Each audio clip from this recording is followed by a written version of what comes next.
우리 이상로 대표님 요새 이 국민의힘 당이 여러 가지 이 문재인 정권의 말기적 정상, 심지어 간첩단 사건까지 일어나고 그 간첩단 중에서 5년 전에 문재인이가 대선에서 대선 캠프에다가 특보로 썼던 인물까지 들어있다는 이런 충격적인 뉴스가 나왔는데 국민의힘 당의 국회의원 사람들이 이런 문제들, 정말로 이 나라의 근간이 흔드는 이런 문제들에 대해서도 무슨 소리를 하고 있는지, 무엇을 하고 있는지 모르겠고, 이 지금 6.28 인천 연수울 선거 재검표에서 무서운 부정투표들이 나왔는데 거기에 대해서도 아무런 대책도 없고, 이런 거를 과연 야당이라고 해야 되겠는가?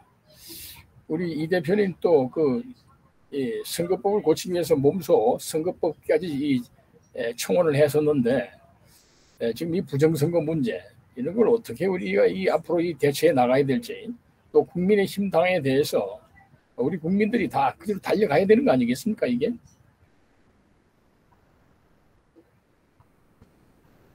예, 일단 국민의힘에 대해서 제가 좀 말씀드릴 부분은 국민의힘 당의 그 대표, 그러니까 지도부에 있는 사람들이 계속해서 문제를 일으켰다는 겁니다. 언제부터 문제를 일으켰냐면 김무성 때부터 대표가 문제를 일으켰습니다.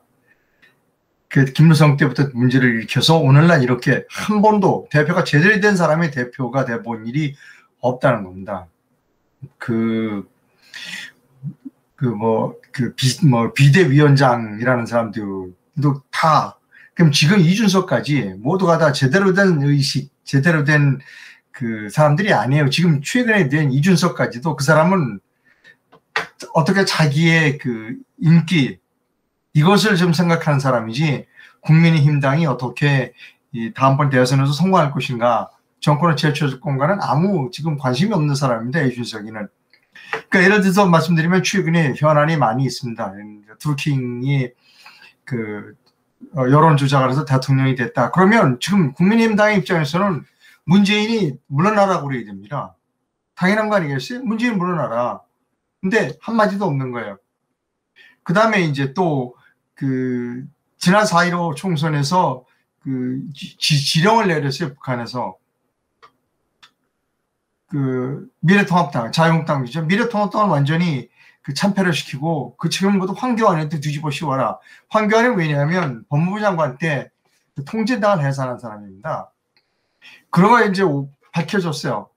그러면 제일 발끈한 사람이 황교안이시죠. 그거 지령문이 있었다는 걸 보도를 보고는 그날 저녁에 제가 국회에 달려가고 기자회견을 자청해서 막 비난했어요.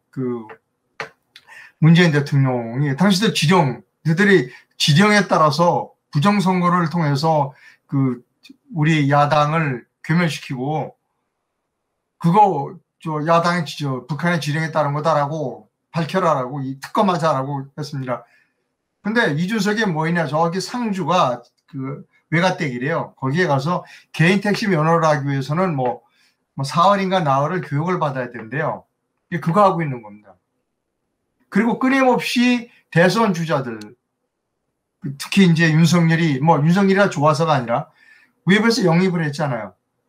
근데 계속 트러블을 일으킵니다. 프라블럼을 일으킵니다. 그래서 내가 잘했니? 네가 저랬니? 라고 계속해서 싸움을 거는 겁니다. 그러니까 공정한 선거 관리자로서 행동하고 싶은 생각이 전혀 없는 거예요. 자기가 어떻게 하든지 이 판을 마음대로 휘둘러서 사람들의 모든 관심이 자기에게 쏟아지도록 만드는 겁니다. 이 대선을 승리로 이겼다는 생각은 없어요. 그저 자기의 인기 관리에만 신경을 쓰고 있는 겁니다. 지금 그러면 왜 국민의힘 저정당의 소속 국회의원들은 가만히 있느냐? 최근에 김주나라고 하는 여성 작가가 있습니다. 그 사람이 쓴 글이 아주 정확하게 얘기하고 있습니다. 박정희 대통령 때 우리가 훌륭한 관료들이 많았다. 훌륭한 줄 알았는데 그게 아니었다는 거예요. 박정희 대통령 혼자 훌륭한 사람이고 나머지는 다 시키는 대로 아주 잘 따라가는 사람이었다는 겁니다. 국민의힘 당에는 100여 명의 국회의원들이 다 그런 사람입니다. 그러니까 리더가 예를 들어서 올바른 그 당 대표가 와서 야 이번에는 저 문재인 대통령 우리가 좀 몰아내야 된다. 드루킹 데모하자. 강력하게 밀어붙이면 또 따라가게 돼 있어요. 지금까지 국민의힘이라고 하는 정당의 가장 큰 문제점은 대표가 김무성 때부터 지금까지 뭐 비대위원장 뭐 홍준표도 한번 대표죠 쭉 다 모두 올바르지 못한 사람들 다 사심에 가득 찬 사람들만이 대표를 했다는 겁니다. 그리고 그 국민의힘당의 소속 국회의원들은 누구 하나 리더가 없다는 겁니다. 그저 윗사람이 시키면 쪼로록 달려갑니다. 저 사람의 공천권이 달려있고 자기의 뭐 이런 게 달리니까 쪼로록 달려가는 아주 그 뭐라고 그럴까요? 무능력하고 무기력한 사람들이라는 거죠. 그래서 저당의 정확한 표현은 사심이 가득한 대표의 무능한 국회의원들, 저것이 국민의힘입니다. 자, 이제 그 대선이 어떻게 될 것인가에 대한 부분을 제가 좀 말씀드리는데요. 제가 한 달 전부터 국민의힘을 믿을 수 없다. 그래서 국민의힘 당 이외에 나머지 국민의힘이라고 하는 비행기 한 대만 띄워서 내년 3월 9일까지 가기는 너무나 위험하다. 그래서 나머지 정당, 예를 들어서 예전부터 당을 가지고 있었던 우리공화당, 최근에 만들었던 자유민주당, 그 다음에 지금 현재 막 씨를 불리고 있는 국민혁명당, 이런 당에도 우리가 관심을 가져야 된다. 그들도 빨리 씨를 불려서 좋은 후보를 내야 된다는 거예요. 지금 이준석의 목표는 뭐냐면, 이준석의 목표는 많은 사람들이 이렇게 의심하고 있는 거죠.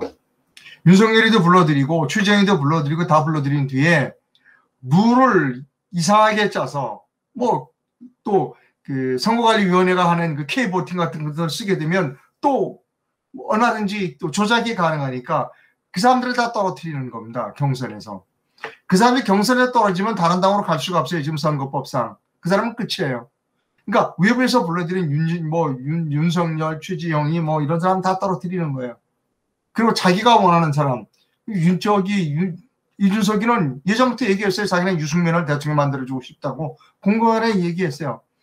그런 룰을 그렇게 만들고 뭐 해서 다 떨리고 유승민이를 대통령으로 만든다라고 하는 거죠. 그럼 대안이 없는 겁니다. 그것이 그 시나리오를 간다면 대안이 없는 거 왜? 국민이 하나밖에 없으니까. 그런데 제가 오케이. 그래서 지금 중요한 건 뭐냐면 우리공화당, 자유민주당 그리고 국민혁명당이 중요하다. 지금 세를 불려서 저 국민의힘이 삐꺼거린다. 저 국민의힘에서 제대로 된 올바로 된 후보가 나오지 않을 가능성이 크다. 그럴 때 제대로 된 후보를 나머지 제3당, 우리공화당, 자유민주당, 국민혁명당에서 제대로 된 후보를 만들어내면 이거를 과감하게 국민의힘이라고 하는 당을 과감하게 버리고 이쪽에서 나오는 후보, 참신한 후보, 올바른 후보를 우리가 국민들이 선택할 수 있다. 지금 이 시점 중요한 거는 국민의힘이 중요한 거 아니다. 지금 국민의힘은 계속해서 외부에서 들어온 사람을, 훌륭한 사람들을 어떻게든지 망하게 만드는 지금 전략으로 당대표가 가고 있는 것 같다. 그래서 우리가 지금 관심을 가져야 할 부분은 우리공화당, 자유민주당, 국민혁명당이다. 그들을 계속해서 우리가 지켜봐야 한다라고 하는 것이 제 생각입니다. 줄이겠습니다. 그리고 또 하나 빠진 게 있습니다. 지금 이 당 중에서 국민의힘, 우리공화당, 자유민주당, 국민혁명당 중에서 부정선거에 대해서 관심을 갖고 있는 당은 국민혁명당밖에 없습니다. 부정선거를 강하게 규탄할 수 있는 당은 국민당밖에 없고 선거무효소송을 진행하고 있는 당이 국민혁명당입니다. 국민혁명당은 지난번에 기독자의 통일당과 합당을 했습니다. 그래서 국민혁명당이 신청한 재판을 걸은 9개의 지역이 있는데요. 증거보조 신청하는데 이게 만약에 받아들여지면 이게 선거는 무효입니다. 왜냐하면 비례대표입니다. 지역구가 아니에요. 이게 제대로만 받아들이면 무효입니다. 그러니까 국회를 무력화시킬 수 있다는 것이죠. 그래서 우리가 국민의힘 정당만 보고 있을 거 아니다. 나머지 3세 정당도 우리가 유심히 지켜봐야 한다. 국민의힘 너 필요 없으면 오케이 과감하게 처벌해야 된다. 라고 저는 생각합니다. 줄이겠습니다. 좋으신 말씀 감사합니다.